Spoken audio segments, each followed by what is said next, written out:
Hi ವೀಕ್ಷಕರೇ, welcome to Saraswati ಆರೋಗ್ಯ ಅಡುಗೆಗೆ ಸ್ವಾಗತ ಸುಸ್ವಾಗತ. ಇಲ್ಲ ಸಿಂಪಲ್ ಶಾವಿಗೆ ಪಾಯಸ ಹೇಳ್ಕೊಡ್ತೀನಿ ನೋಡಿ. ಅರ್ಧ ಲೀಟ್ರ್ ಹಾಲು ಹಾಕಿದ್ದೀನಿ. ಇದಕ್ಕೆ ಸ್ವಲ್ಪ ನೀರು ಹಾಕ್ಕೊಂಡು ಇದಕ್ಕೆ ಬೇಯುವಾಗ ಇದು ಕಾರಂಜಿ ಅಂತ ಇದು ಪಾಯಸಕ್ಕೆ ತುಂಬ ರುಚಿ ಬರುತ್ತೆ ಮತ್ತು ಮೂಳೆಗೂ ತುಂಬ ಒಳ್ಳೆಯದು. ಇದಕ್ಕೆ ಒಂದು 15 ಸ್ಪೂನು ಅಷ್ಟು ಸಕ್ಕರೆ ಹಾಕಿದ್ದೀನಿ. ಈ ಸ್ಪೂನಲ್ಲೇ ಲೋಟ ನೀರು ಹಾಕಿದ್ದೀನಿ, ಯಾಕಂದರೆ ಶಾವಿಗೆ ಚೆನ್ನಾಗಿ ಬೇಯಬೇಕು. ಬೆಂದು ಹಾಲು ಗಟ್ಟಿ ಆಗುತ್ತೆ. ಅದೇ ಇಷ್ಟು ಸಾಕು.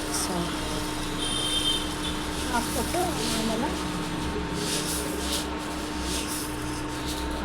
ಚೆನ್ನಾಗಿ ಬೇಯುತ್ತೆ. ತುಪ್ಪದಲ್ಲಿ ಪಾಯಸಕ್ಕೆ ಪಾಯಸ ರೆಡಿ.